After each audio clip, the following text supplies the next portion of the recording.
Hello and welcome to Talkin' Baseball. Might be our first sweep week of the year. A lot of teams put out some big performances. Might be a lot of birds talk this ep, Trev. Let's talk some baseball. Orioles, yep. Jays, yep. Cardinals, yep. Hello and welcome to Talkin' Baseball, presented to you by SeatGeek. Trev, the geeks of seats, man. They have the #1 rated ticketing app. Go to one of their 70,000 events. Go to a baseball game. Go see Trevor Plouffe on the sideline. Go see Trevor Plouffe in the booth. Go see me walking around the stands. Just hoping. You recognize me? Yeah, I'll take a picture.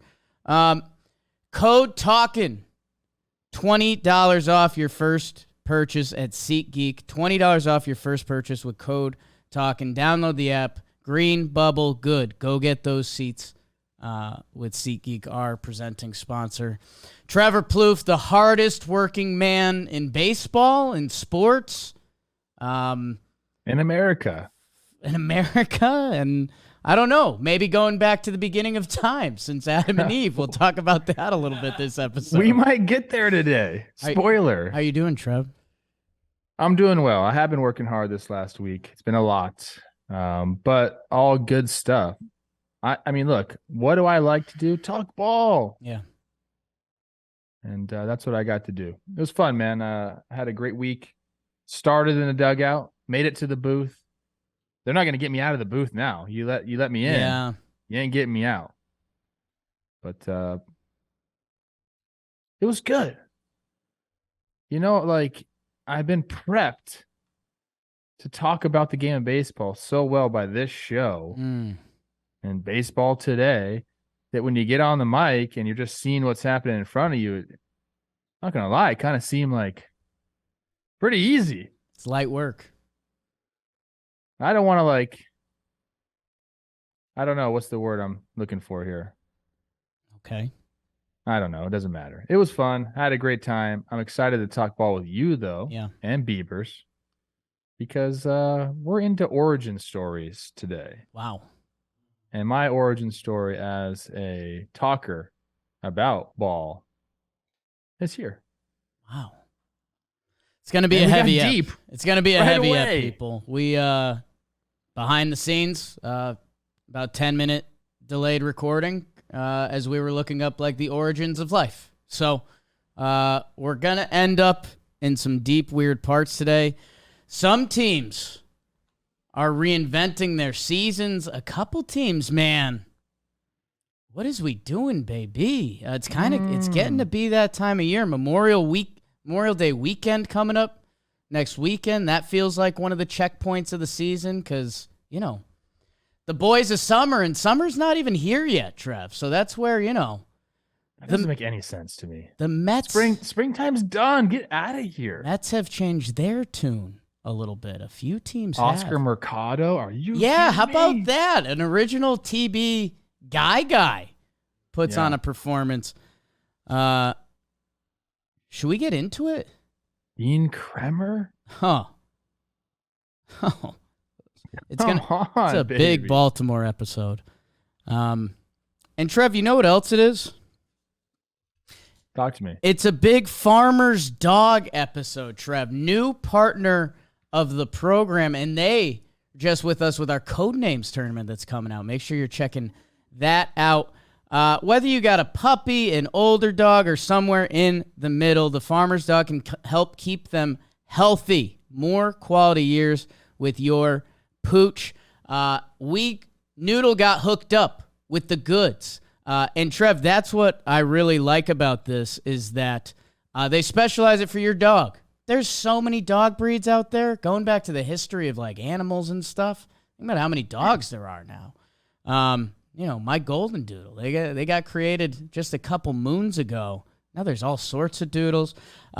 Noodle eats it and he turns into like a crazed animal. Like, no, when you see an animal that's like kind of not in control, it's like a reminder that you're an animal. Like, Noodle scarfs this stuff down.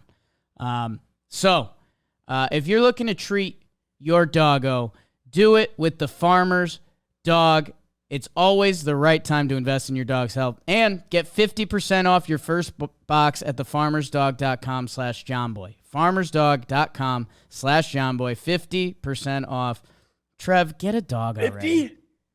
50% off, yeah. What are we doing here, Farmer's Dog? I know. They're in it. And can I tell you, I'm going to speak real to the dog people out there for a second, Trev. With dogs, you have to be careful of their diet and stuff, right? So, doing a full-on switch, you got to be careful with that. So we were easing Noodle in, and so we were doing some, 50-50s. Sprinkling it on as, a little cheese for the dog, basically. That was a good way to ease Noodle in, and he is rambunctious, strong, a little horny, I think. So his dad. Thanks to the Farmer's Dog. Yeah, could have been explained either of us. Gets it from his paps. It's Monday. Let's find out what happened in the American League. And in the AL Beast, the Beast of the East, the Baltimore Orioles, 2.5 games back of Tampa. What? And they swept the Blue Jays? 6-2 with Gibby on the bump. A couple extra inning affairs. Felix Bautista gives them 2 innings in that second game. Cedric Mullins 5-hit day. You're going to hear about that one. Gossman gives the Jays 8 2 earned runs in what turns into a losing effort. If you listen to this show, you know these guys by now. Adley, Blue Jays, they have a couple goofs and gaffes. Manoah has to get pulled because of a double mound visit rule. And then they had a couple chances in that final extra inning game to get it done, and they couldn't do it. Orioles sweep. They're sneaking up on the Rays, and the Jays are in last place in the AL East. My goodness. The Halos take 2 from Trevor Plouffe's Twinkies. He's going to tell you all about what happened in this series. Joe Ryan versus Detmers. Yeah, fire me up for that. Some young hot boys. Mickey Moniak. Have yourself a series. That could change the formula for them. Hunter Renfroe, and that's obvious. And then you got to see that Shohei guy, Trev, on the final day doing his thing. Twins, they won behind Louis Varland and your guy Kyle Farmer, who you feel connected to, which I like that for both of you. We'll hear your insights on that series. The Houston Astros sweep the Oakland Athletics. They may be the hottest team in baseball, and they take care of their business, and they got their guy back, Jose Altuve. The bats didn't necessarily go off, but this team has pitched from the start of the year, and their bats will go. Hunter Brown, Framber, CGSO for our small glove king, Oakland. Yikes. Hey, Chicago White Sox sweep week. They sweep the Royals. I told you, White Sox, start winning some more games and we'll talk about you. And Kopech, he drops it on the table. 1 hit. Lucas Giolito, 1 earned run over 6 innings. And Lance Lynn, this is supposed to be their formula, right? They've got these starters that if you push across enough runs with the Moncada or Romy Gonzalez's big day, sure. All right, White Sox. Clint Frazier, Jackson Frazier, up for the White Sox. And Trev, that's what happened in the AL. A little high and tight from the American League. In the American League East, Trev, like I told you, those Rays are still on top. 34-14, a 708 win percentage. That's crazy. Baltimore Orioles, 31-16, right behind them. Here come those Yanks, 29-20. The Red Sox kid, 26-21, and Toronto brings up the rear, 25-22, 8.5 games back. The same record as your Minnesota Twins, leading the Central. The Detroit Tigers are in second place in the Central. Hinch, manager of the year. Guardians are 20-26. White Sox in the mix, I suppose. 19-29. Royals don't look now. The Texas Rangers, Trev, they just mash atop the West. The Astros are 2 games back, creating some distance between the Halos. The Mariners under 500 and the Oakland Athletics. Yipes. Trev, what is the AL topic that you want to speak about? Aaron Boone's on the first page of Baseball Reference today. Just okay. In case you want to know. Former Cincinnati Red, homecoming. It's going to be a Big Bird episode. We talked about that before. I mean, we can. I don't want to go too in depth about the Orioles. I know both of us are going to talk about the Orioles later. Teaser. Shocker. Shocker. No, that's not the word I was supposed to talk. Spoiler. BBD needs to chill on all those things. Yeah, BBD ended up in horny social media this weekend. I don't know. People were like, liked it, didn't like it. Interesting. Some of us are sex influencers now, all right? Horny's been said now 4 times on this episode, and you just said shocker.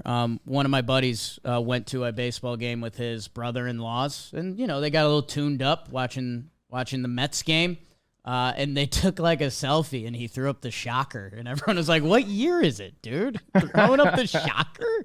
In a picture. That's been out for decades. Oh, man. Is it, though? Maybe it's back. Was it ever in? I don't know. The Orioles are in, Trev. Yeah, I think we just go crom pod it here. The Orioles are an incredible team. Sweeping the Jays. Jays have lost 7 of 8. Is that correct? 6 of 7, 7 or 8. They're on a little downward spiral. They're running into some good teams. But the Orioles, get a great start from Gibby. I talked to him over the weekend. I said, why are you guys so good? He's like, isn't it awesome? Like, he's having the best time. He's having such a good time. If you watch them play, they look like they're having a good time on the baseball field. Cedric Mullins is just running around doing his thing. And then in that last game, they had to empty the bench. They used every available player to get the job done. They end up putting up, what was it, a 5 spot there in the 11th. Terran Varvra, my guy, gets involved in it as well. Hayes kind of little blooper into center for the go-ahead run right there. They're just getting the job done in a bunch of different ways. They're getting some good starts. Kremer sprinkles some hits around. I watched his start. High fastballs, top of the zone, just absolutely crushing that zone. And guys are swinging through it. He threw one really nice cutter slider to strike out Bo Bichette. You get him looking up top of the zone there. And you're trying to lay off that pitch if you're a hitter, and then you see something down, like, I'm going to go chase that, and all of a sudden just takes a left turn on you. They're getting the starts that they need. The bullpen's doing their job, and they're hitting enough, and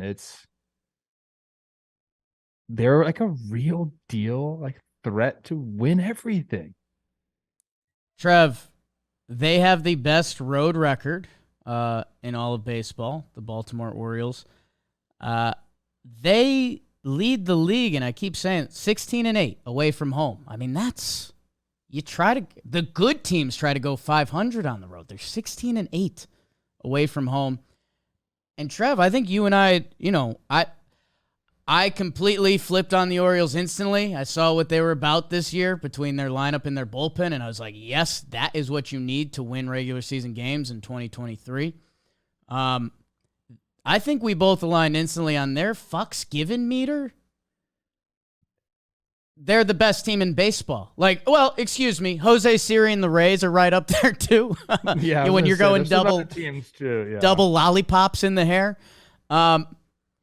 Dude, they're just going to come out and do their thing. In every inning, it feels like they got a potential rally. When you get the baseball kicks in, and you get a Ryan O'Hearn 3 for 5 with a homer off Romano to tie it in the 8th inning. That's when they're 13-2 in series openers. We're starting to get to the point of the season where, numbers kind of mean something. The way that these Orioles open up series and the way they play on the road, that matters to me. I think the Marlins, and we'll talk about them a little bit, their 1-run record thing this year, that's going to carry a little bit in this season. This team believes in what they do in close games. That, man, if you're the Birds, again, this result didn't surprise any Orioles fans. I think maybe if you're a Blue Jays fan, you feel like you got punched a little bit in the mouth because you got 2 extra inning games here.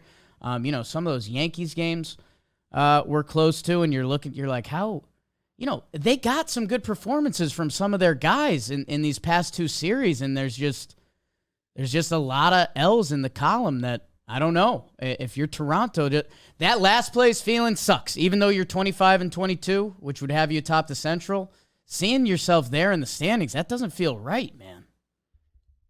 13-2 in series openers. Yeah. That dog will hunt. That's what Southern people say. Okay. I don't know if you've heard that before. Well, that's what we talk about. I mean, ball players talk about winning series. You're a ball player, Jake. We talk about that all the time. You got to win series. That's what you do. You pare the season down into series. You just try to go. Then we win the series. You know how you win series? Going 13-2 in openers. Take the pressure off the next 2 games. Twins couldn't do that. We talked about that a little bit. But the formula for the Orioles, we were saying, are they going to pitch enough? Well, the bullpen's been great. So starters, just give us some length. Keep the bullpen fresh. Offense, do your thing. Keep us close. We know the bullpen's going to be somewhat locked down. So if we're in the game towards the end or we're ahead towards the end, we got a good chance of winning. It's kind of been the recipe. And it is sustainable as long as you're getting those starts. And some of the starters, Gibby had, I think he lost 3 starts in a row. Then he had a good start here. Just give him some length and let the bullpen do their thing. No reason this can't continue. And more on the Birds later in the episode. Cano gives up his first run after 22 1/3 or whatever it is. That's crazy. Trev, I'm going to put my neck out here for one thing with the Blue Jays because, hey, a lot of these games are close and, this AL East is going to be a bloodbath all year. A week ago, we were talking about the Toronto Blue Jays sweeping the Braves, who are one of the best teams in baseball. So, we're going to ride this roller coaster all year. I'm going to put my neck out there. Blue Jay fans are feisty, and I love it. That means you're intense. There's a lot of young, passionate Blue Jay fans, and they hate Yankee fans. I get it. Although Yankees haven't done a ton of winning recently. Anyways, I'm just going to throw this out there, and it's half a joke and it's half serious. Manoah, who'd been struggling this year, he's given them a good effort. It's 5.2, I think 2 earned runs. Gunnar Henderson is up. Pete Walker, the pitching coach, visited the mound earlier that inning. And then Schneider goes out, and if a coach goes out there twice, you have to pull the pitcher and make the move. Schneider eats it, and he's like, hey, that's my bad. I forgot that Pete went out there this inning. That's on me. I'm throwing the slightest bit of maybe funny business. Gunnar Henderson was up. A 751 OPS versus righties, a 467 OPS versus lefties. Meza has to come in. They're really good lefty reliever.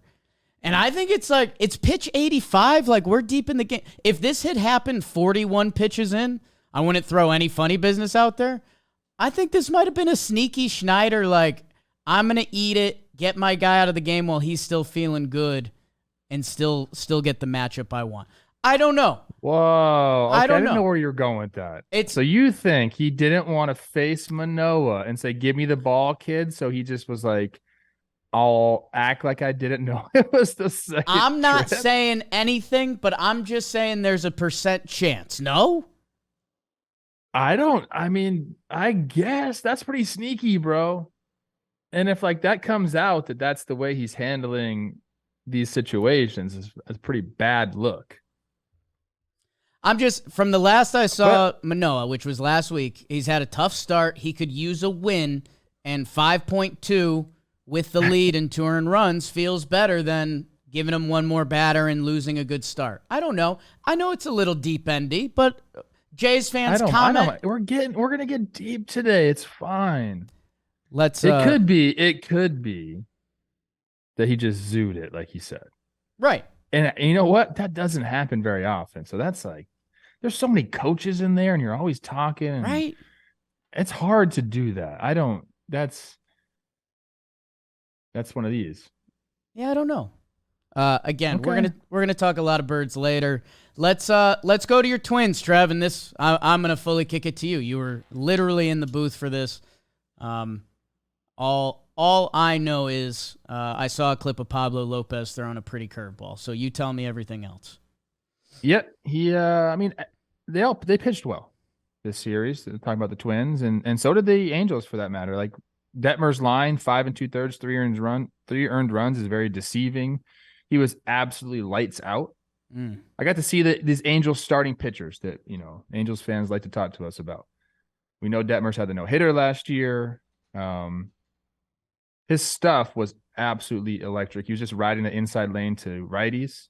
He throws like a little slider in there, throws the heater in there. Every once in a while, he was like throwing this get-me-over curveball, but everything was hard. Everything was sharp. I think he had a no-hitter going through 4 or something like that.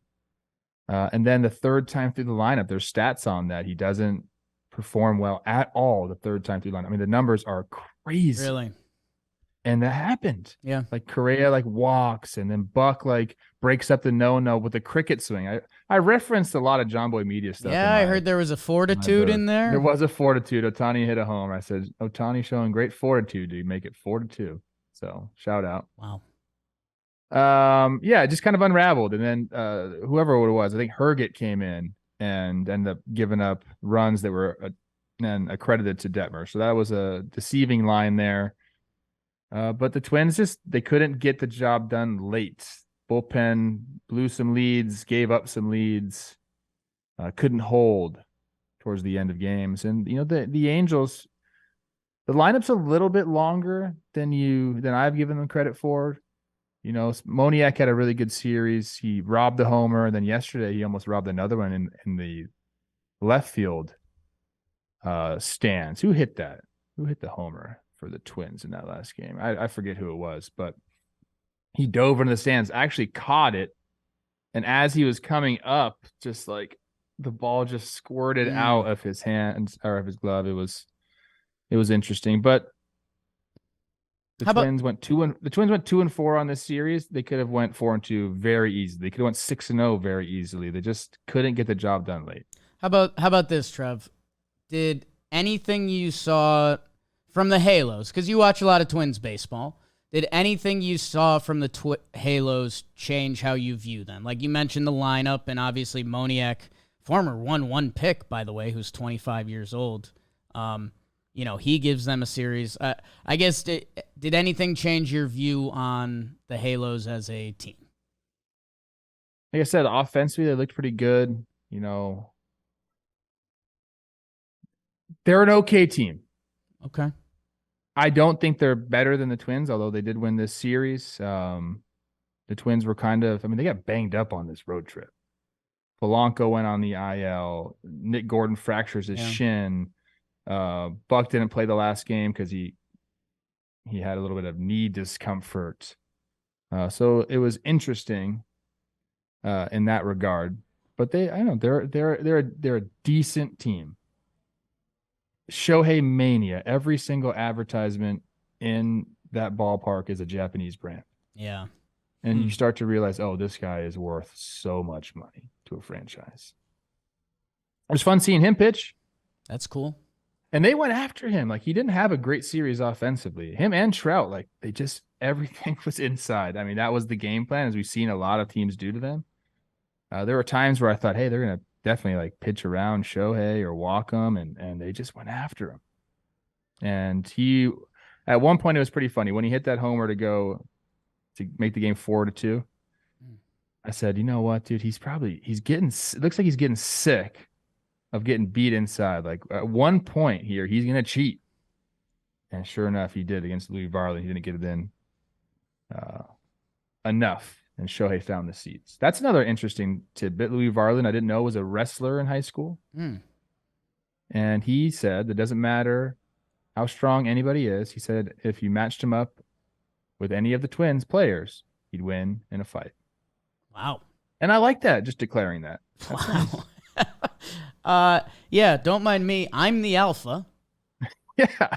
If you guys he's have this nice kid from Minnesota, but he's got this massive wingspan. He's thick, and he knows how to wrestle. I was like, I won't fuck with you. You guys have any problems, run it through me. I'm that dude. Man, I Oh, and Kyle Farmer. Yes, Kyle Farmer is my new best friend. Okay. Sorry, Jake. That's fine. The Halos, as we talked about, the trade deadline is going to be weird, and I wonder, nobody knows what it's really going to look like. New CBA, like I don't, there's a lot of teams in contention and the extra wild card spots. Like people aren't sure. The Halos feel prime for a trade, and I'm not doing Ohtani stuff, but like you mentioned, Trev, there's a lot of interesting pieces. They called up the kid Neto. Mickey Moniak gives them a performance. Know who's killing it at AAA right now? Joe Adele. Yeah.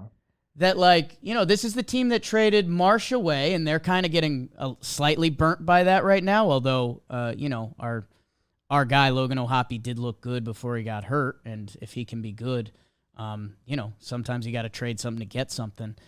It just feels like they have lots of pieces that you'd love one or two upgrades that you could pencil in as like bona fide, what you're going to get.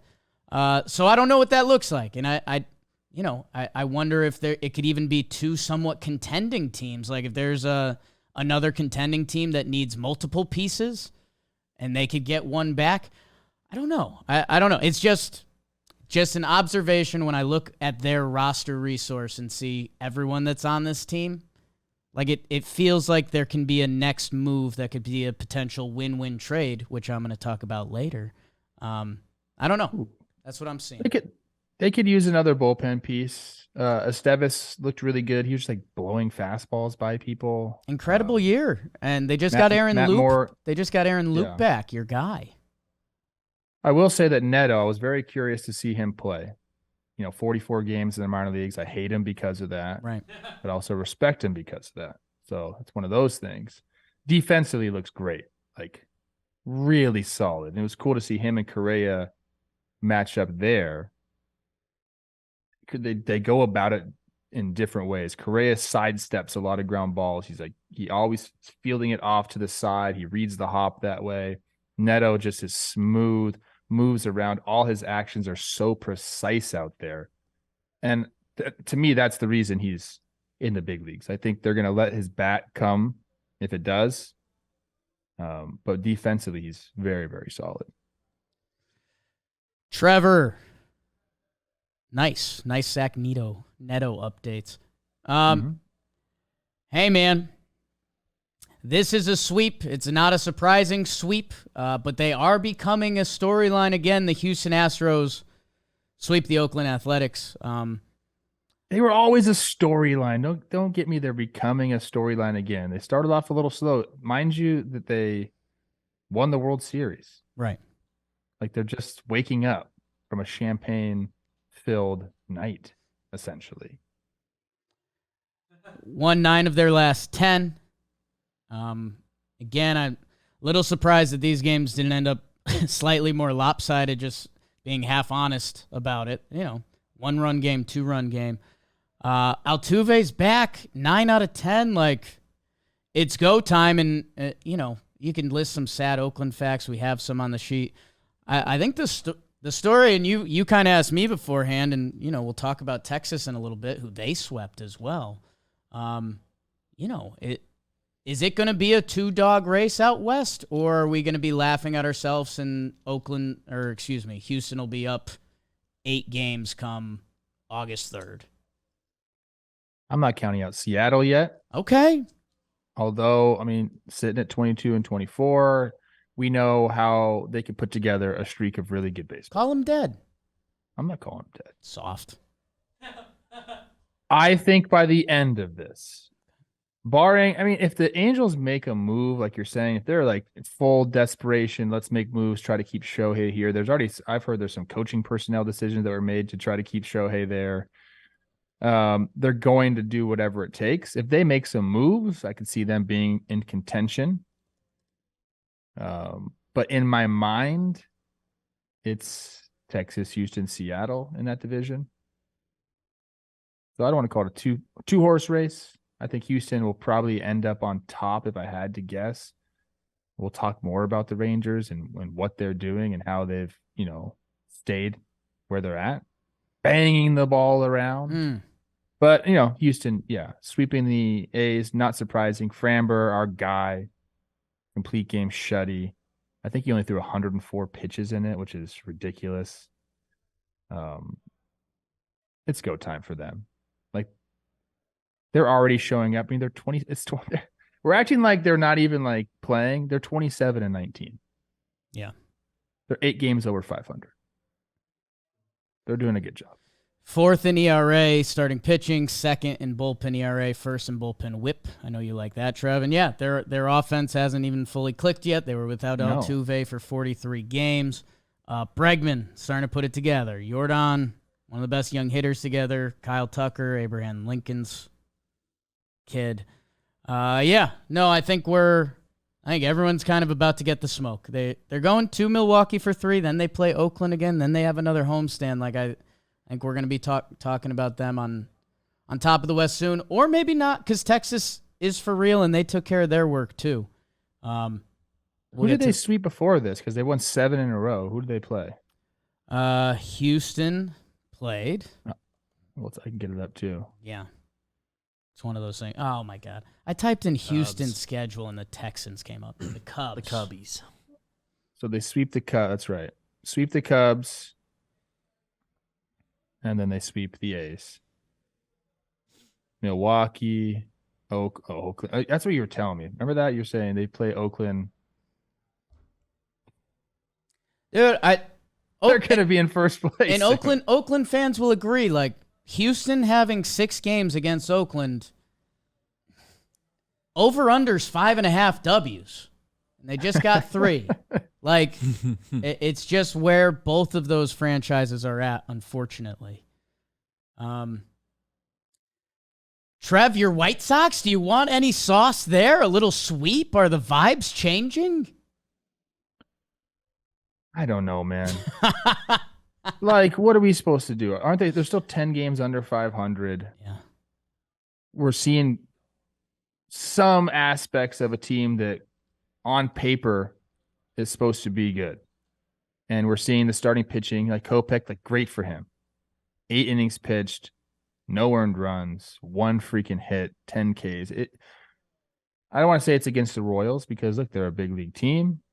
He needs to get going. Their whole starting staff needs to get going. Like, they have the names there. Like, some of these guys have real deal stuff, real deal,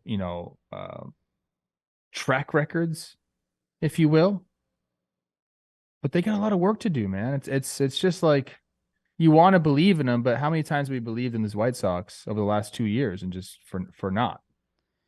Yeah, I mean, here's what I can believe in. I can believe in Kopech going 8 innings, 1 hit. Like, his stuff when he's on is disgusting. Like, it's sometimes I look at his bad performances and I wonder how that even happens with the kind of stuff he has.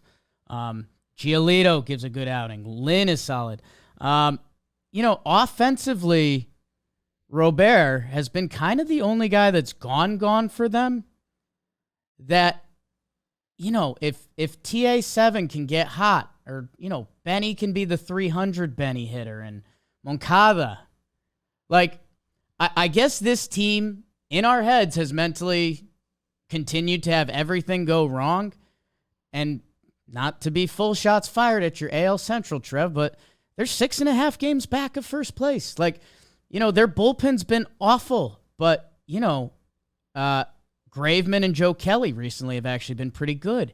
And they're going to get Liam Hendricks back at some point. That, like, the vibes and energy can change, and we could see a 500 White Sox team in a month, 2 games out of first place. I don't know. Why not? I've given this exact same speech on this show probably 2 or 3 times over the last 2 years.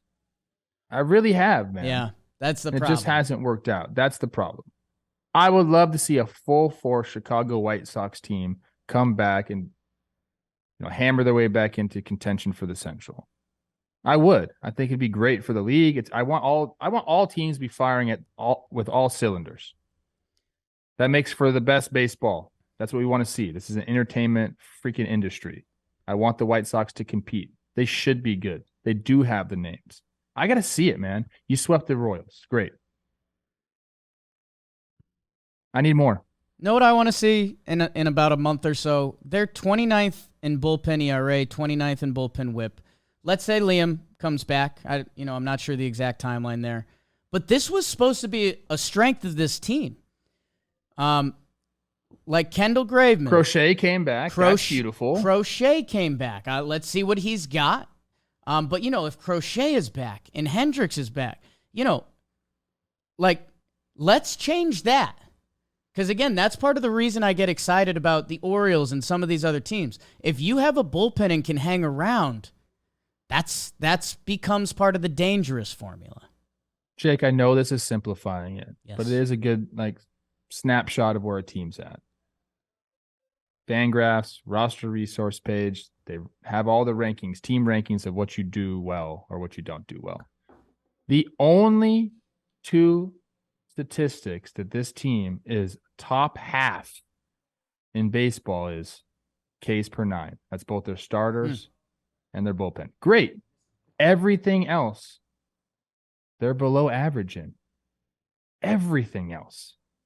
They're 16th in runs, right below average. Step it up.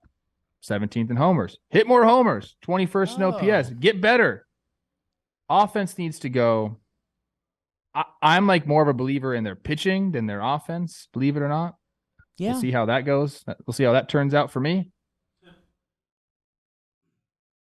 Could be, that's a clip you could probably have, but I got to see it more, man. I've been on the White Sox, bro. I've been on the White Sox. Look at my face. It hasn't produced a lot of joy for me. Yeah. So I need them to go. Ooh. That was honest and accurate, Trev. Let's do some National League baseball. You know what's funny, though? Hold on. What's funny? White Sox, one last thing. Fuzzy from YouTube. Yeah. Friend of the program.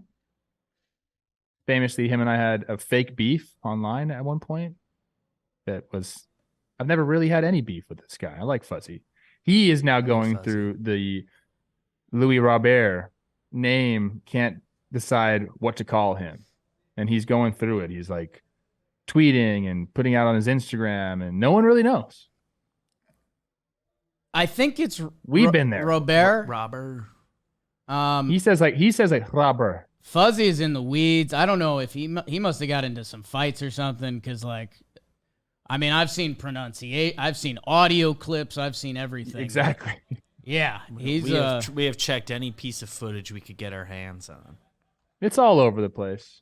No two people say it quite the same. Here's my advice to you, Fuzzy. Just ain't much try you your can do, best. Bro. Just try your best. Show as long as you're showing respect to a guy's name, what are you gonna do? Try your best with Foco, Foco. You guys probably already know them because they are basically the #1 fan merch in the world. It doesn't say that, but I believe in it. Anything, literally bobbleheads to floral shirts to straw hats to loungewear. It's never been easier to get the gear, find your fandom.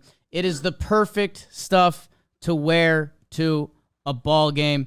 They're officially licensed with MLB and MLBPA, and they've got everything you need, whether you're going to the ballpark or watching from your couch. So why don't you head to Foco, FOCO.com. Ooh, FOCO.com. Felt like a late 90s rap video there for a second. Yeah. FOCO. 2000s commercial. FOCO.com/JohnBoy. /JohnBoy, and you will get 15% off your first order at Foco.com. Foco, find your fandom and click the link in the description. Do you remember when this was a thing? Kinda, yeah. Yeah. Can you do that? Can you do it? Sneaky not that long ago. Well, you don't mean like the dipper thing or what? No, just like the Ali G. Ali G. I love it. Ali G is too good. Okay. Trev, I mentioned this episode was for the birds, and the St. Louis Cardinals check another box, and they do it in somewhat impressive fashion. They take 3 out of 4 from the Dodgers, and they put up some crooked numbers in the first game. They get to Urias, and then he leaves with injury. Dodgers are going to have some kids throwing the pill. You mentioned our guy Oscar Mercado in that last game. The Oscar Mercado game. I mean, Nolan Gorman is a man on fire. He can't be stopped. William Contreras has a 2-homer game. Paul DeJong still does it for the Cardinals sometimes. Dodgers, they won that second game behind Catterday, and that's obvious. But the Cardinals take 3 out of 4, and man, are things feeling different in St. Louis right about now, the Funk Show, brother. The Diamondbacks take 2 out of 3 from the Pirates. And what if I told you they lost the first game, and it was a Zach Gallen game, and he got knocked around a little bit? You'd say that's not the formula. Oviedo pitched well, but then the Snakes come back. They get it done. Corbin Carroll and Ketel Marte. Ketel Marte, ball jumps off his bat, too. Corbin Carroll goes freak show in the final game. Homer, 2 stolen bases.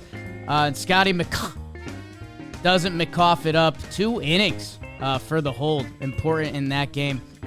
They get it done, man. They survive Mitch Keller, he's been absolutely nails lately. Snakes, a nice little series win. Speaking of, Trev, two of my favorite teams to talk about. The Marlins and the Giants teed it up, and your Giants get it done. They win the bread games. They survive a sandy day. They couldn't survive Braxton Garrett because nobody can at this point, but then they win on the final day. Patrick Bailey having a major league debut to remember. He hits a homer. All of his family was there. J.D. Davis has been getting it done for them. Mitch Haniger, when that guy's on the field, he hits. Giants, they get a nice series win. I think they're 3rd place in the NL West right now. Fish, whatever. Phillies, they take on the Cubbies, 2 teams that are thirsty for wins. Cubs blow them out in the first game. Strosho gets it done. 6 innings, 1 earned run with Horner and Madrigal. Oh, my short Kings getting it done for them. But Nola, Schwarber, Cody Clements with a big day at the ballpark. How do you like that? BBD was in attendance. Is that what sparked the Phillies infield to get it done as they win the final game? 2-1 final. Taijuan Walker, Bryson Stott with the big pinch hit home run to win it. Man, Phillies needed it. Cubs needed it too.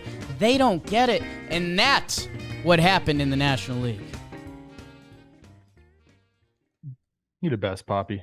Baby, you my everything. You all I ever wanted. Braves, 29-17 atop the East. The New York Mets, a big interleague. 25-23. Second place Mets. Okay, that's starting to make more sense. Fish are a game above 500. Phillies are 2 games below. Nats, 20-27.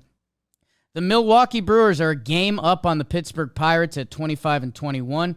The Cardinals, 5 games back, 21-27. Still an ugly record, but 8-2 in their last 10. Feels better. The Cubs, kind of the opposite, 20-26. They're 3-7 in their last 10. A game up on the Cincinnati Reds, who have lost 4 in a row. The Dodgers, 29-19. DBacks, 27-20. San Francisco, they're 22-24. 6 games back. Padres, 21-26. Colorado Rockies are 19-28. Trev, I guess, like we said, it's a big bird episode. You're an LA guy. Are we starting off there? Dodgers going to be tested this year. There's no doubt about it. Although they're still just winning games, but they are going to have to dive deep into the pitching depth. More injuries for them. Urias comes out with, I believe, a hamstring issue. Syndergaard and Kershaw are the only guys left from the opening day rotation. Now, Gonsolin's back. He didn't start the year there, but we had a couple debuts coming up. Or not a debut. Stone is coming back. He's going to pitch, I believe, on Monday. And then it is a debut for my guy, Bobby Miller, going up against Spencer Strider on Tuesday. But in this series, Cardinals did it, man. They're hot right now. And we knew they were going to be hot. And I had a take earlier this year with C. Rose. He asked me if I'd rather have the Cardinals lineup or the Braves lineup. And I think both of us took the Cardinals lineup. And then they just were playing so poorly that we both said, what were we thinking? I can't believe that we chose that. But they've been going. Obviously, Arenado has been mashing the ball as of late, but everyone else is doing it as well. Now, Jake, 5th in OPS, 5th in homers, 5th in runs, 5th in on-base percentage. Like, their offense is where we thought it would be. Now, the Braves, 3rd in OPS, 7th in runs. So comparable, which we said they were both very good, but the Cardinals offense has been getting it done. 3 or 4 from the Dodgers is legit. No matter how you slice it, doesn't matter where their pitching is at, how many guys are on the injured list, doesn't matter. 3 or 4 from the Dodgers is quite the feat. And they're feeling it, man. This is a Big Bird episode. I know the record doesn't look great, but they dug themselves in such a big hole that it's not going to look good until what? Like July, maybe? Yeah, I mean, that's how baseball works. Like, they're playing very good baseball right now. The record won't get there until, like I said, around July. We might see a 4-game over, 500 Cardinals team. It's going to take some time. Like, they really, really dug themselves deep, but they're starting to look like the team we thought they would be. Yeah, I mean, you either need one more crazy hot streak, and like that kind of gets you to 500. But you're right, man. You're chipping away, and I will say this: at Cincinnati, at Cleveland, 2 with Kansas City. So again, not a lot of soft parts of schedules, but if you can turn those 9 games into a 7-2, which that's the pace they've been playing at against some really good teams. Keep it going. Keep the momentum going, because you're right. I mean, you're not gonna have the record Cardinals fans wanted you to have. Until like July 1st at the best. So keep winning, keep hitting, and man, that lineup. On Wake and Jake. I got caught up day before the season recording, and I was like, dude, this Cardinals team is stacked, man. Like, they've got bonus pieces that, Nolan Gorman has been one of the best hitters in baseball, and he was a bonus piece for them going into the year. He has gone. Arenado has clicked. Contreras, we had a lot of combos about him. He's hitting. Tommy Edmonds started to go. Like, they have the pieces. They needed some efforts from their starting pitchers. They're starting to get those at least. Just keep it going, because you can only slip up so much the rest of the way. Like, another, you put together a 2-8 week, and you're back in the dark place. So keep going. Dodgers, it's going to be super interesting, Trev. They're giving these kids a shot. They're real kids, right? Like, these aren't, these are prospects. You've been on the Bobby Miller train for far too long. But at the same time, they're going at Atlanta, at Tampa. And, when the Dodgers were originally lining up there Atlanta, I don't think they thought Stone and Miller were going to be their first 2 starts. So this is what they've been able to do. That's why they've been able to sustain success. I'm not saying these guys are going to come out and just light the world on fire. They might. There's a chance, but I bet they give them an effort. And for me, watching the Dodgers in that series against the Twins, they have some high-end talent in that bullpen, but I think that's an area where they could use some help as well. It'd be interesting to see what they do there. I like the stat for Goldie. Okay. Because, we Goldie's MVP, and we know what he can do offensively, and he's always been able to swipe bags, though. That's like a underrated, or like under the radar, I guess I should say, part of his game. 30 consecutive stolen bases without being caught. 30! It's an athlete, man.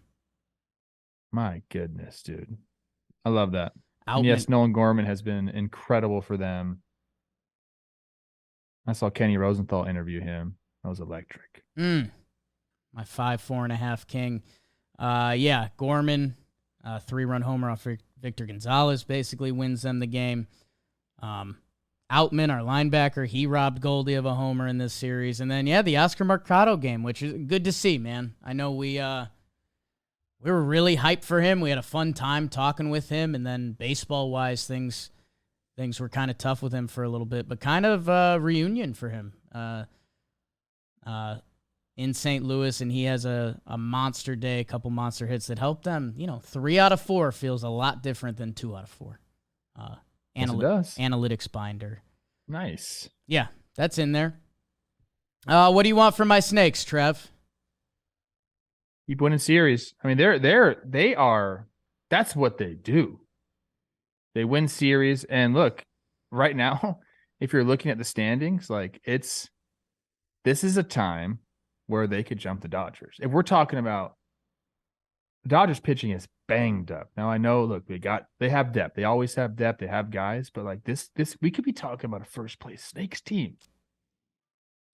Trev, within the week. Don't let these kids get that taste in their mouth. Okay? That's what I'm saying, dude. They win series. They can win games in many different fashions. They lost the Zach Gallen start to open off this series, and they still won 2 out of 3. They find ways to win. That's what they do. They're 1.5 games back of the Dodgers right now. It's tough. When you're going through that with your starting rotation, we know they have other facets of their team and their roster that can get the job done. But if you want to scare people, go take that division lead this week. Like, I would love to see that happen. Trev, can I tell you another thing? And hey, Natasha Bedingfield said it best. The rest is still unwritten. Oh yeah. But that Toronto Snakes trade, Dalton Varsho just got slid down the lineup. He's been struggling early on. I kind of alluded to that. Like, it's, tough to switch leagues, and, they were going to lean on him a lot. Meanwhile, for my Diamondbacks, Moreno's been hopping behind the dish for them, and Gurriel, 887 OPS now. He's been going. And man, he was a guy that was really well liked on those teams and always a threat. He's always had a positive OPS plus every year since 2018. He's currently having one of his best years, so that could come down a little bit. But also, you know what? Arizona ain't a bad place to hit sometimes either. So right now they're feeling good. And yeah, man, Corbin Carroll's an absolute freak show. Ketel Marte, go check out his homer. I was wondering if it was going to get out. It got out. There's a lot of guys on this team that, yeah, if they get that taste, if they get a little sip of maybe a June first place, a little bit of that venom, 7 guys with an OPS plus over 100. Pavin Smith with a big homer. I think that's what put him over the 100 threshold. So, like, there is a deep lineup there. Starting pitching, they can do enough.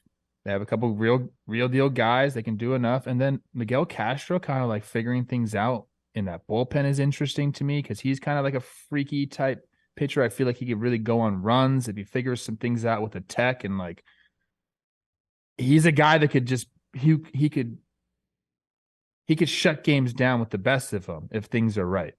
His highs are high, his lows are low from everything we've seen up until this point. Yes, but he's figuring things out. It looks really good. And I mean, you're on the Snake train. You're on the Snake train. BBD and Trev, if you want to play. How old do you think Miguel Castro is? 30. 28. He's 28. I had him 30, 31. So, like, think about the story of baseball. Uber talented guy, needs a little more time to click. Now, I know Orioles fans had thought that for a while, Mets fans, Yankees fans. So, but while it's working, stretches. While it's working, ride it out. Wouldn't be the first guy to fully put it together. You versus Castro. We got a guy on that. All right.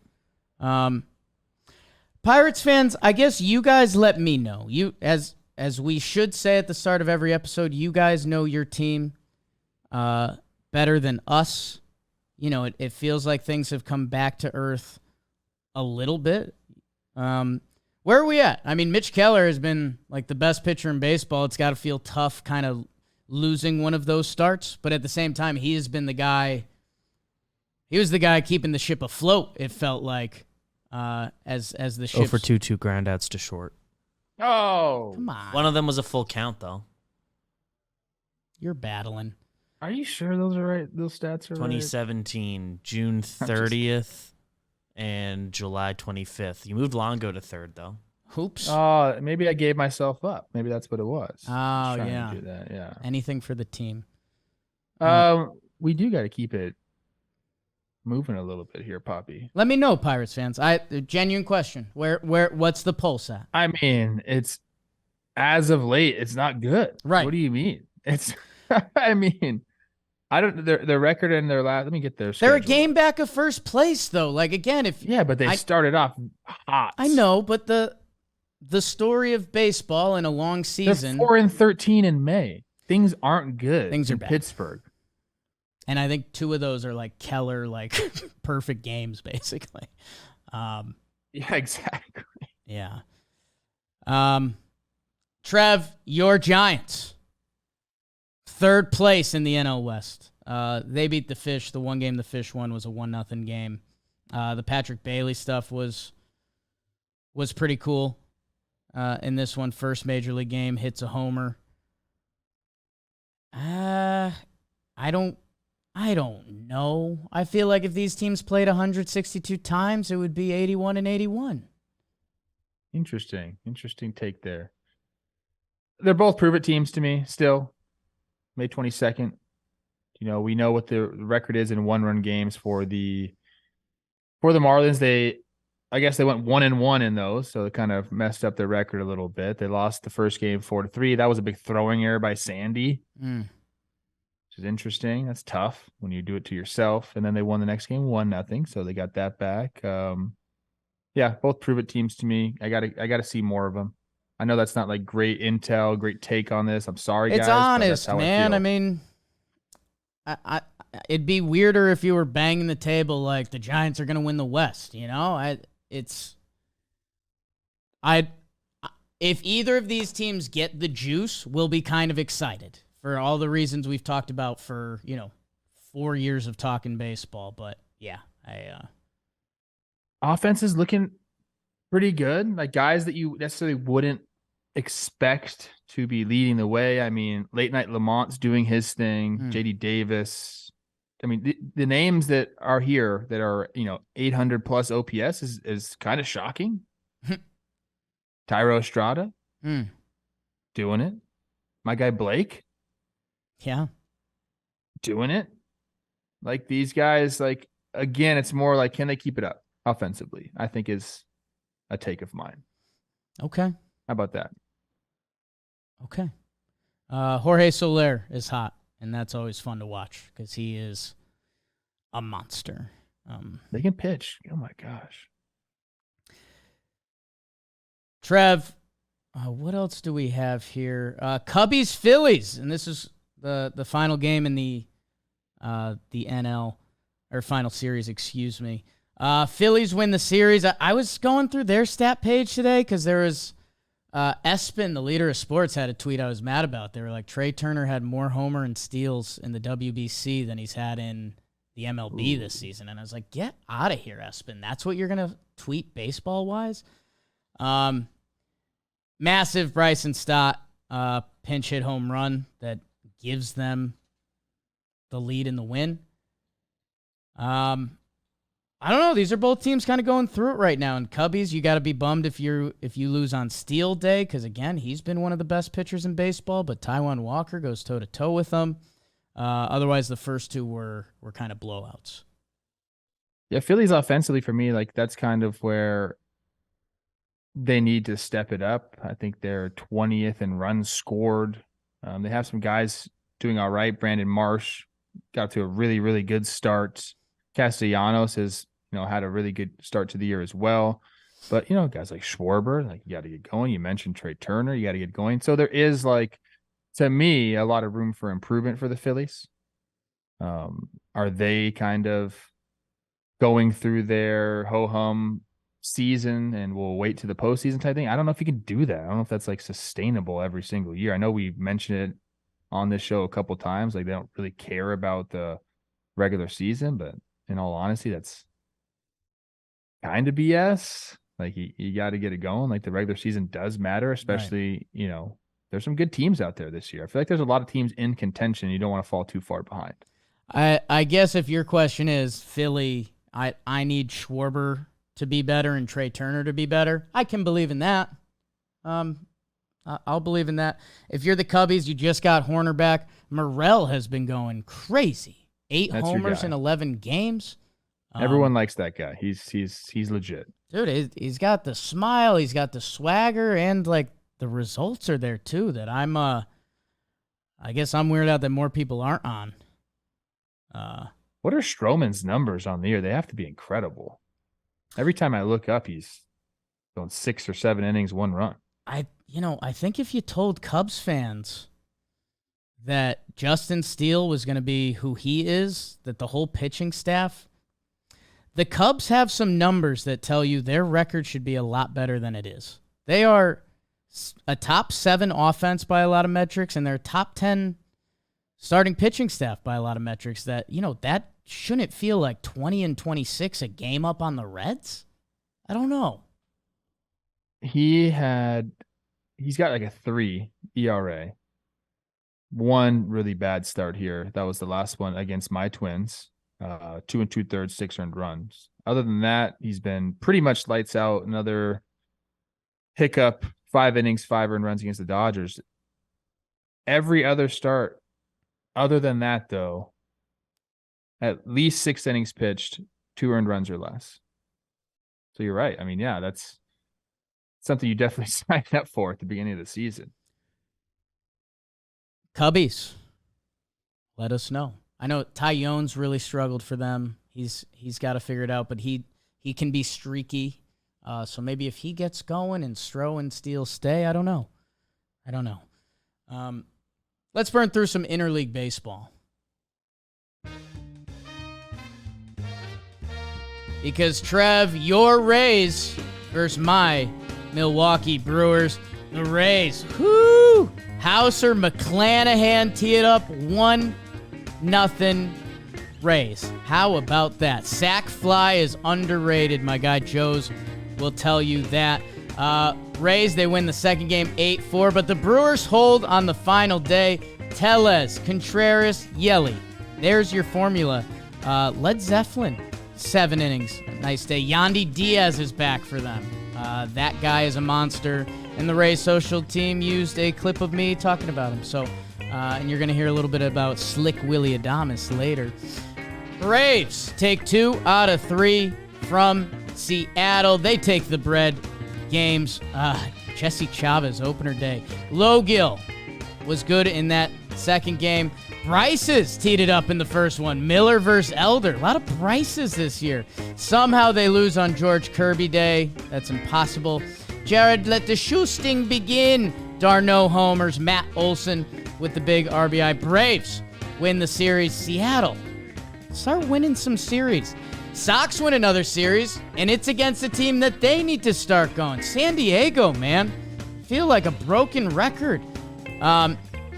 Red Sox, Chris Sale, 7 innings, 2 earned run. They like that. James Paxton, 6 innings, 1 earned run. Devers with a double ding-dong day.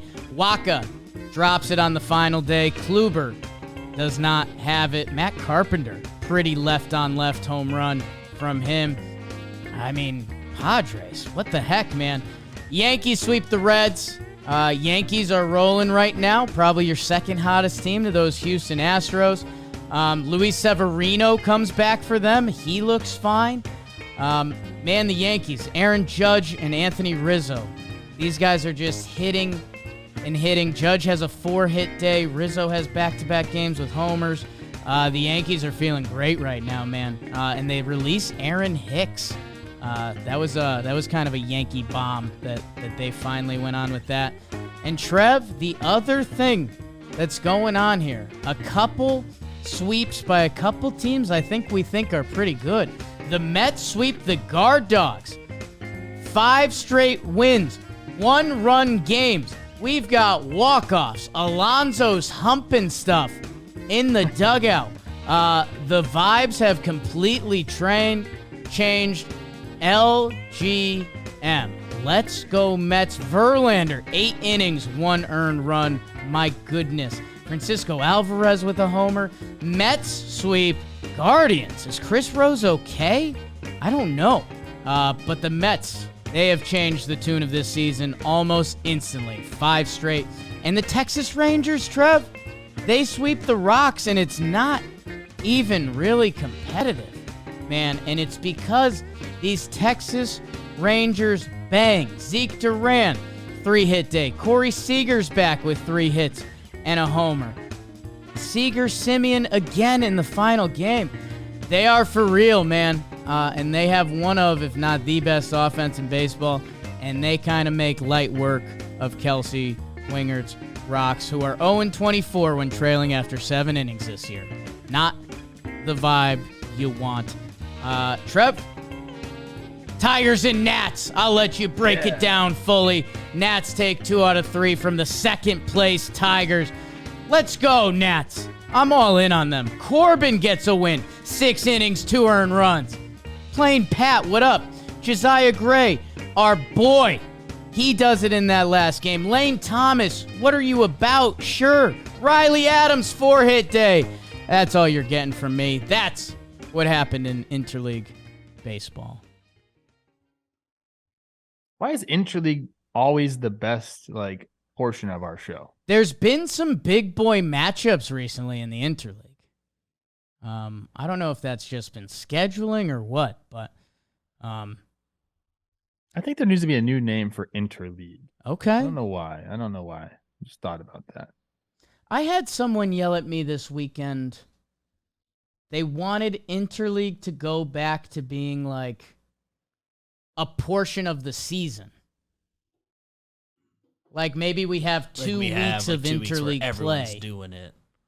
I don't think it can work like that with the balanced schedule. We always need one. But I do kind of like that though.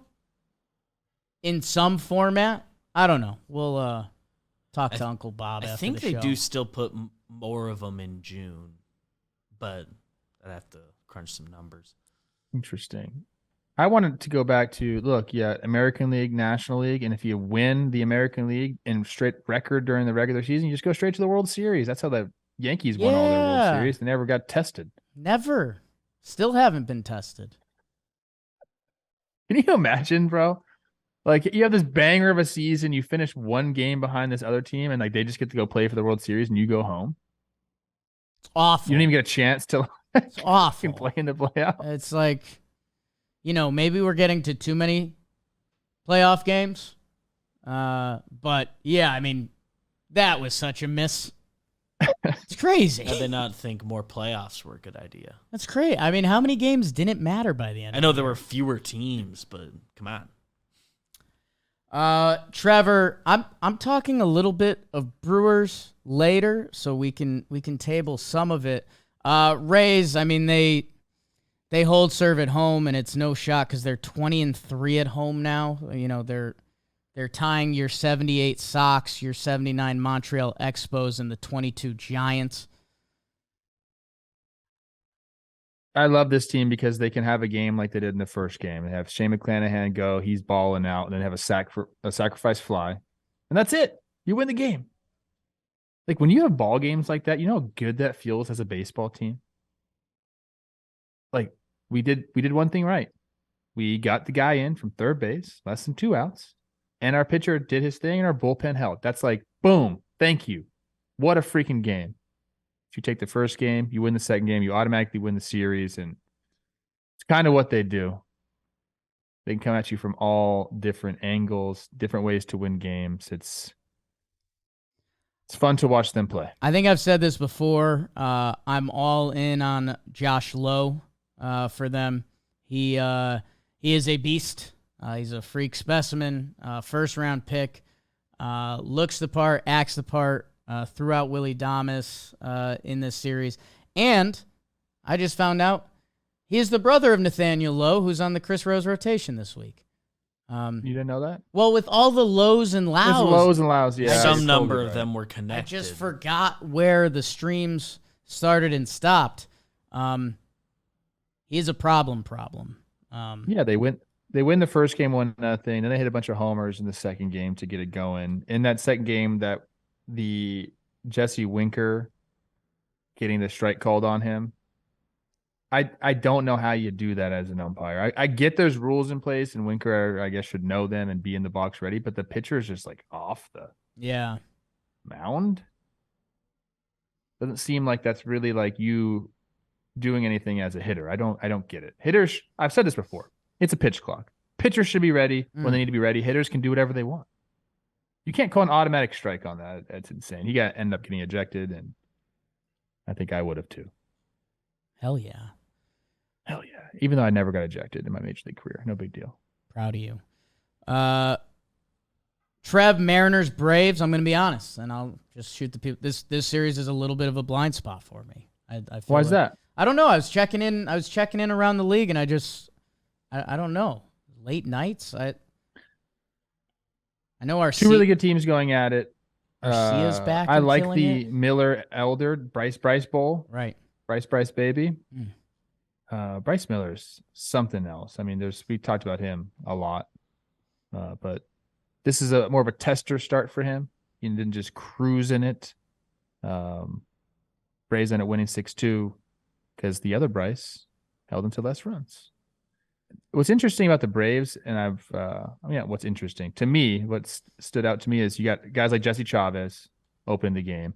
And then my guy, Michael Talkin. They're just like finding these guys that have kind of like been around the league and they're using them in these situations. And Talkin's been really good. I think he struggled a little bit in this series, but they have had some injuries to their pitching staff as well.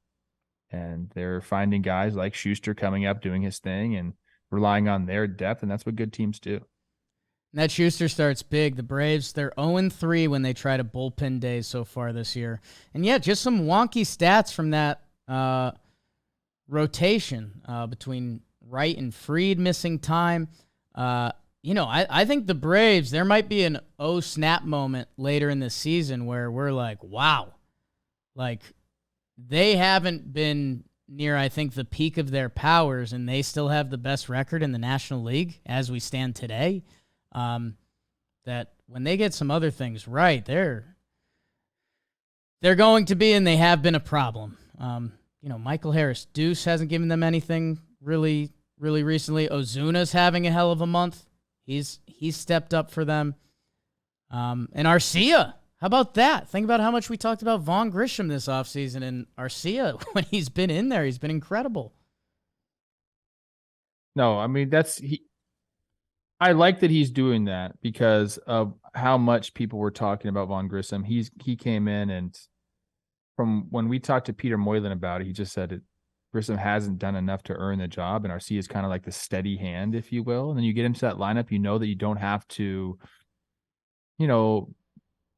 necessarily do much. Like, you have guys around you that are going to provide offense. Go play a steady shortstop, and I think that takes a little bit of pressure off you as a player. Trev, been saying Trev a lot. Red Sox fathers. Padres, man, I don't. It feels like I read this same thing every episode. They're not hitting. Like, Padres lose 2 out of 3. You had the old man Red Sox rotation come in, and they've been doing all right. Paxton has looked good since he's come back. 6 innings pitched, 1 earned run there. Sale had a couple bad starts, some really good starts. 7 innings pitched, 2 earned runs. Like, okay, Kluber got knocked around. Only 1 earned run. He gave up 5, 2 1/3 right there. And Waka has a good game for the Padres. Basically, that's what they need. They need a pitcher to shut a team out for them to win, and that is not the Padres that we expected coming into this season. It's been bad. You got to be pretty upset if you're a Padres fan. Like, this is, and we fluffed them up as well at the beginning of the season. This is going to be an all-time offense. Like, can you imagine going through these first 4 or 5 guys? And this really hasn't happened for them. James Paxton, first win since August 15th, 2020. Pretty little crazy journey back for him. And hey, sucks, kid. Keep keep Toronto in your rear view. Keep winning games. And I do know my Sox buddies, they are over Kluber. And man, when he's not right and he's throwing 85-mile-per-hour heaters and getting rocked, it can be a tough watch. It can be. I mean, when you have a rotation full of guys who are like you're looking to get a resurgence, or they're older and you're just trying to extract some innings out of them, you're going to have some starts like this and some guys like this. You're not going to hit on all of them. So Kluber's not endearing himself to the Red Sox faithful. Padres on that last game is their first time putting up 7 runs since May 3rd. 3 weeks. This is the Padres. What? This team should stumble into 3-run innings. I don't know. Kill an animal or something. 2 games started for Paxton, 11 innings pitched. He's only 9 hits, only 3 runs, 14 Ks. I need a Red Sox-Yankees series. When's that coming? I don't know. Yeah, Padres, you're about to get a what is you doing, baby. Did I already give him one? I think you already did. I think they deserve more. They're kind of, I don't know. I think everyone's nervous to say something because they think it's about to click, but it's been bad. I'm getting up there. 26th in runs scored.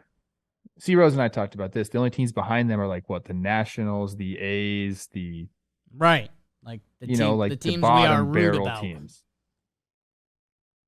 30th in average. I know it doesn't mean everything, but last in the big leagues in an offensive category, the San Diego Padres. Yeah.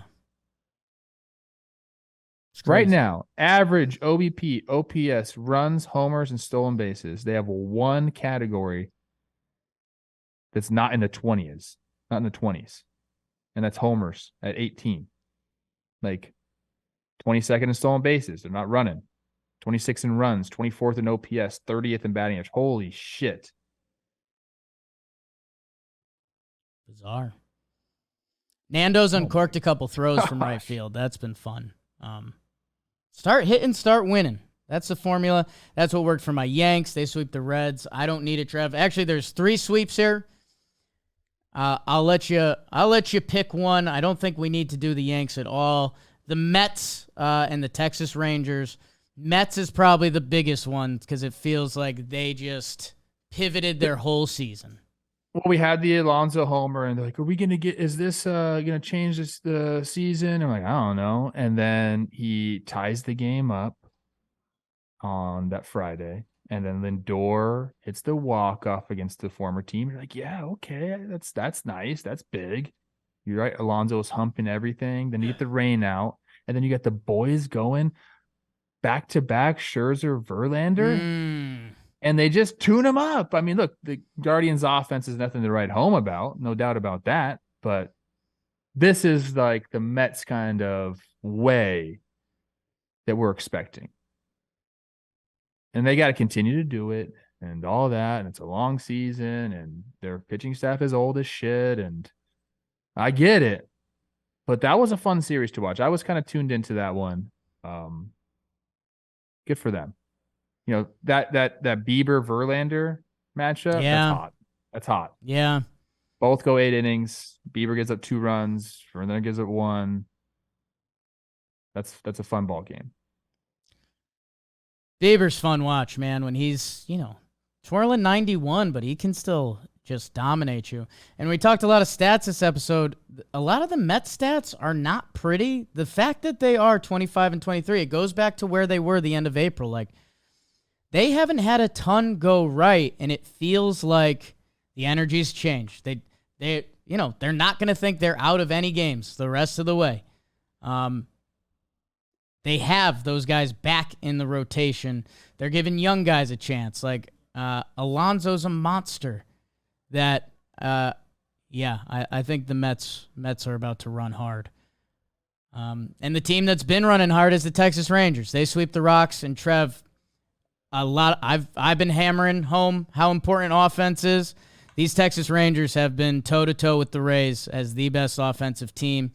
You kind of knew those top guys. I remember, I forget if it was the Yankees or Rangers TPP. Me and Jim got in a little Jakey Jim bicker about like whose offense you like. I was like, I like these Rangers. Like that, their top 4 can go with anyone.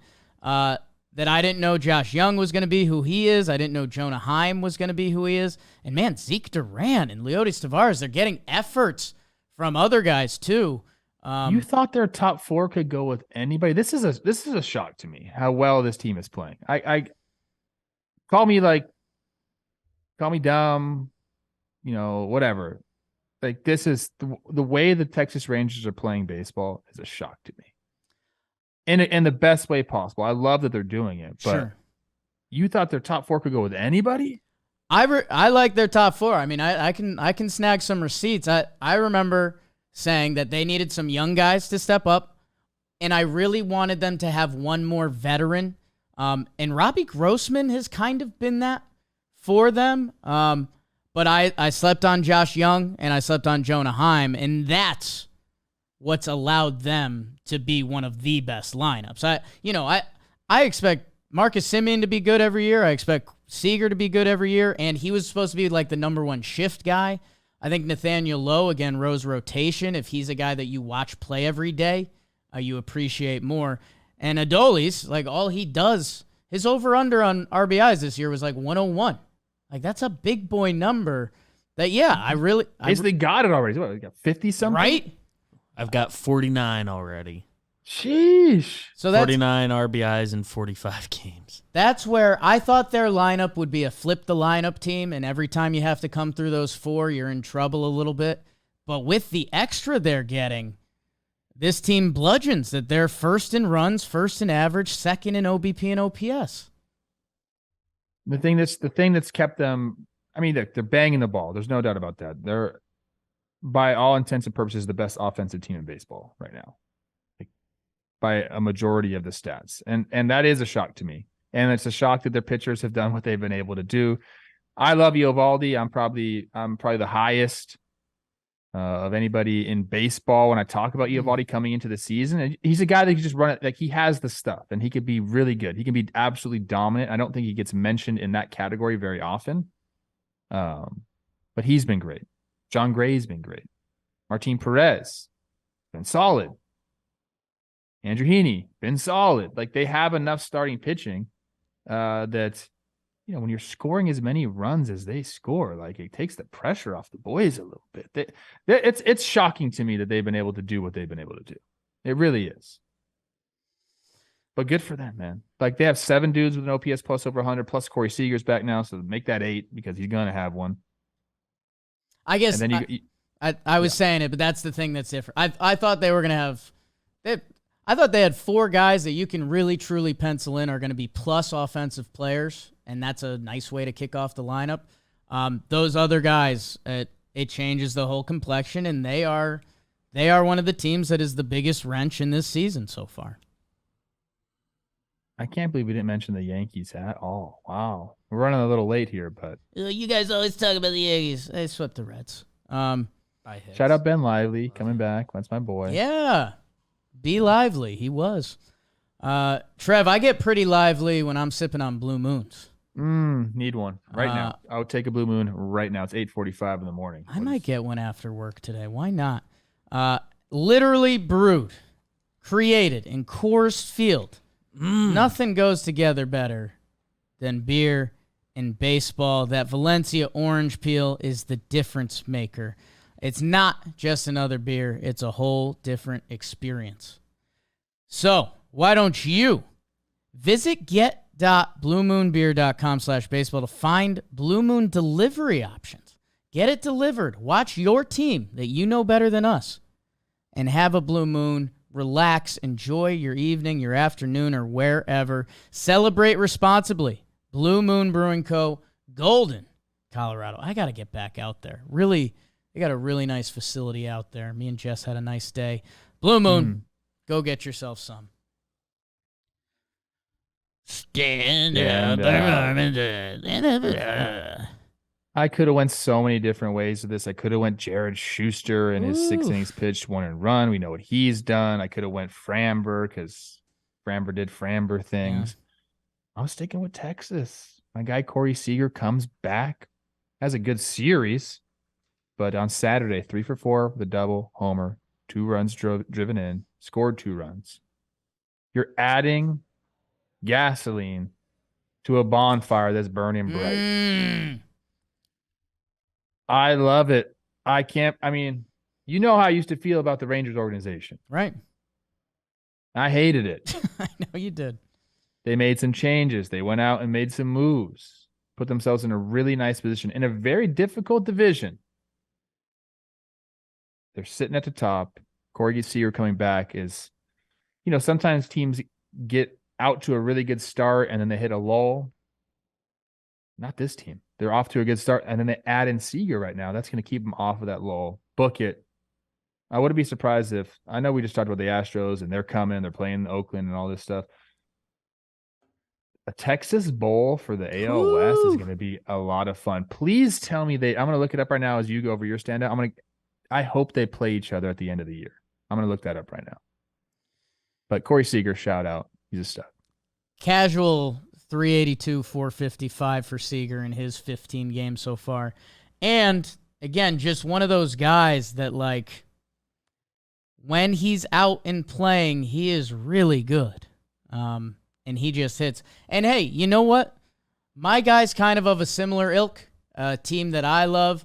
And a little shout-out to my guy, Jom, because he's Jom's favorite player to watch on another team. I'm going with Cedric Mullins because he had a 5-hit day at the office, 5 for 6. He sets the tone for those Orioles and what they do up there. He had a big RBI hit in extras. He now on the season, 2-WAR player. He has an 876 OPS, 13 steals, 7 home runs. The guy is a ball of electricity, whether he's hitting, running, or playing defense. And Cedric Mullins, kind of the what is it? The straw that stirs the drink for your Baltimore Orioles. Interesting. Okay, the straw that stirs the drink. Yeah. I like that. I love watching Cedric Mullins play. He can really do it all. He's keeping the Orioles right where they need to be. And, people were kind of wondering. He had his massive breakout 21. His 2022 was a little more down to earth, and he's in line with that 21 season where he was top 10 MVP guy. So if he's giving you that and, some other Orioles you might hear about later, watch out. Texas ends with a 4-game set at Seattle. Before that, they're in LA. Before that, they play Seattle again. They play Houston early in September, and that'll be the end of their season series. It's a little bit disappointing for me, but the Texas-Seattle thing could be, one could make the playoffs, another couldn't. That'd be interesting. Anyways, hit that music. Dirt nasties on Fuego. That means I'm on fire, baby. Like Waco. For the series, we talked about Corey Seager. He went 7 for 13, 3 doubles, 2 homers, 7 ribbies. Welcome back to the freaking show, kid. Matt Olson, who had kind of been struggling, striking out a lot, goes 5 for 11, 3 doubles, 2 homers, 5 ribbies, 3 runs and a walk, 1.7. No big deal. Leads the Braves with 13 homers. Nice note, Dalton. Rizzo, 5 for 13, 2 homers, 5 ribbies, 2 runs scored for the 1.2. 24th homer at Great American Ballpark, the second most by a visiting player to my friend, Ryan Braun. That's 28. The week of 515 through 521, Waka for the Padres, 2 great starts, 13 innings pitched, no runs, 6 hits, 15 Ks. Whoops. Heimer Candelario for the Washington Nationals goes 16 for 28 for the 571 average, 4 dubs, 2 homers, 5 ribbies, 1.5. Mickey Moniak, saw it in person. Guy was all over the dang place, man. Big hit, 6 for 16, 2 doubles, a triple, a homer, 4 ribbies. Like I said, defensively did it as well. For the 2 weeks, these are the guys that are real hot. Your boy Morel. Yeah. Talk about feeling himself. He takes Daddy Hack, 17 for 46, 3 doubles, 8 homers. Only 14 ribbies in those 8 homers. Can you guys get on base for this dude? 15 runs, 1.3. He's at a homer in 4 consecutive games and has 8 in his last 11. I think you referenced that. 16 homers in 113 games with the Cubs last season as well. Tony Gonsolin, Dodgers need him to be good. He's been good. 3 games started. He's 2-1, 16 innings pitched, no earned runs, 3 runs, but no earnies with 15 Ks, 0.63 whip over 3 games started. And how about this for the Cardinals? Jordan Hicks. This is nice for them. In 5 games, 6 2/3 innings pitched, no hits, no runs, only 3 walks and 10 Ks. They need that. Right? That should be, the back end of that Cardinals bullpen should be a strength. And I know it wasn't, but Hicks starting to go. That gives an extra body. Gallegos has been good recently. So, good in Fuego, Trev. I love Morel. More of that. And I love Gonsolin, dude. Ridiculous. I ran into him on the elevator, like leaving the game. It was me, him, and Muncie in the elevator as we're going to our cars. And I'm talking to Muncie, and I know him, so it daps me up. And I say, "What's up?" to Tony, and he's like, looks at me. And I can't tell if he's trying to figure out who the fuck I am. Yeah. But we had just an awkward exchange. Yeah. But I feel like maybe that's just Tony also. He's a starting pitcher. Yeah. He's a starting pitcher. That's what I'll say. Once he was like, "Yeah, I'm trying to figure things out." I'm like, "Bro, you just hit 3 homers. You're leading the stop." Yeah. Gonsolin had a baby straw. Is that yours? He goes, "No, it's for my brother-in-law." I'm like, "Oh, it's a nice present." We had an awkward exchange. It could have been my fault too. That's awesome. Trev, our IL update that the people like, and I'm going to give the highlights. Some big boys went on the IL. We talked about the Padres. Manny Machado on the IL. That's no bueno. Cody Bellinger for the Cubs. He was a guy we talked about a lot early on this season. Jorge Polanco, like you mentioned. Urias for the Dodgers. Clevenger for the White Sox. We didn't mention that. A couple big names came back. Cookie Carrasco for the Mets. Jose Altuve for Houston, Nico Horner for the Cubbies, Jared Walsh for L.A., and my Yanks, Luis Severino. He's another guy, different scale as Corey Seager. When Severino is on the field, he performs. So the Yankees and Severino just need to make sure he is on that field. Trevor Plouffe, it brings us awards. And awards are brought to you by the Blitzball Battle. Go make sure you're checking out the Warehouse Games channel. A wild one last night. A wild one. If you're looking to grab on to a train while it's running, I think we've had 60K people sub to the channel in the past 2 weeks or something. It's been awesome. And the product and the games are incredible. So go check it out. Trev, you got your award? Yeah, I got an award, and before the show, I was trying to tie it into year 1, and we were like, what happened in year 1? We're talking Adam and Eve, and was Adam around for a year before Eve came around and ruined things? Or, although Adam did ask for her, do we put all the blame on her? Do we I don't put a lot of the blame on Eve. I don't know if we do. Societally, yes, we do. I would have fucked up that apple. You know what I'm saying? The devil was like, here, take this apple. So yeah. It's he has to be a little bit. I would have grilled up the snake too. Damn. Yeah, for real. Give me some protein or something. I don't know. Yeah, I did go to Catholic school for 12 years, and I don't even really know how long Adam was by himself. So the year 1 thing didn't really work out. Yeah. But I will talk about somebody else who just finished their first year, and that's Adley Rutschman. And I think I was late on the train with Adley. A lot of people were talking about him as soon as he came up. I didn't like. Well, I mean, it's not like I didn't like that he took a look around when he first got. He ran out and just did a 360 to soak it in. I guess for him, that's a great memory. He's always going to have that. And I kind of sound like a hater right now, but when he first did that, I was like, okay, I don't really know. It teetered the line. Get some dirt on your spikes, kid. It teetered the line. He line. got dirt on his spikes. He got a lot of dirt on his spikes now. I'm going to shut up and Adley do whatever you want because you have come into the league and firmly established yourself as one of the best catchers in baseball and probably one of the most important people to your team, relative to your team. He might be he's like a top 5 important to your team guy. I believe the record now is 91-60 since Adley's come on. Before that, you know what the Orioles were doing? Losing. Ain't shit. Adley comes on and has been incredible. Here's some numbers for you. 568 at-bats, 374 OBP, 815 OPS, 132 OPS plus, hit 20 homers, driven in 67. Not his fault that the numbers aren't up there. It's really nice numbers for a catcher.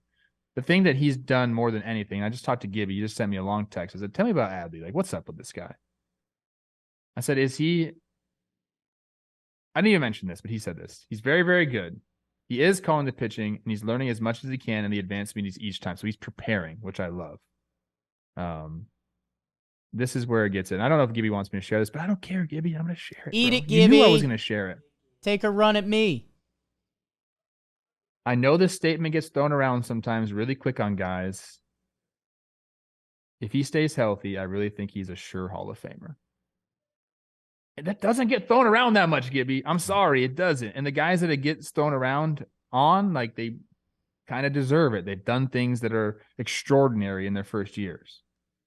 So Adley, 1 year in, has just been a smashing success. He's turned the Orioles franchise around. He's proved me wrong. He has great numbers. He's a leader. And Gibby ended this off by saying, part of his games are better than Joe Mauer. Not sure if he'll ever win a batting title or hit 330, but he's got more power and does it from both sides. He's smooth behind the dish, just like him, and he's almost as nice of a guy as Joe. Wow. I'm all in on Adley Rutschman now. You get a glowing review like Gibby just gave me, and Gibby will not bullshit. I'm all in on Adley Rutschman. I guess I'm late to the train, but sometimes that happens, bro. I hopped on. Better late than Shout out Adley, 1 year in the show, doing it. Very happy for him. Trev, do you know what he has bold on his page for? Ooh, I have it up. I'm going to guess. I don't. 25-year-old Adley Rutschman in his second season is leading the American League in walks. 38 walks, 30 strikeouts. He's got a 400 on base. Yeah, Trev, when my Dadley light went off and I was like, he's that guy, I almost started making a plan in my head to get him off the catching position because it just beats up your body so much. But he's an electric catcher. So while he's young and he can do it, and you mentioned Joe Mauer, you know what? Go fucking be the dude and be the guy. Very valuable. Because he is, and I've gone on rants about it. I don't think the catcher position has been fully quantified with Warren stuff when you have a good one. And Adley is that guy. And yeah, I think early this season I said he's my one, and that wasn't a shot at Real Muto or Will Smith. That's just who I think this guy is. And yeah, man. But between what Cedric does up top and what this guy provides and all the other just like bludgeoners they have in this lineup, it's a bird's year, man. 38 walks on the year, 30 strikeouts. If you want to get me excited, Yeah. talk to me like that. 95th percentile in whiff rate, 92nd in chase rate. He's getting the ball in the zone. If it's not in the zone, he ain't swinging.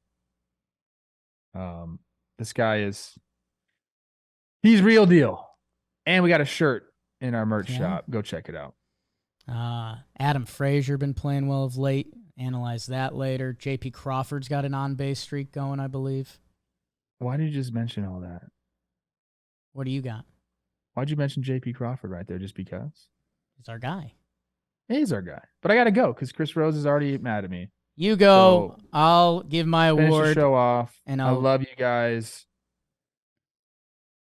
That's all I got today. Love. I'm giving it my all. Right here. Right here. See you Wednesday. I don't know. Did Eve really mess it up? I don't know. Depends who you ask. Leave a comment. Sound off about Eve. in the comments. I'm giving the Don't Wear Fleece award.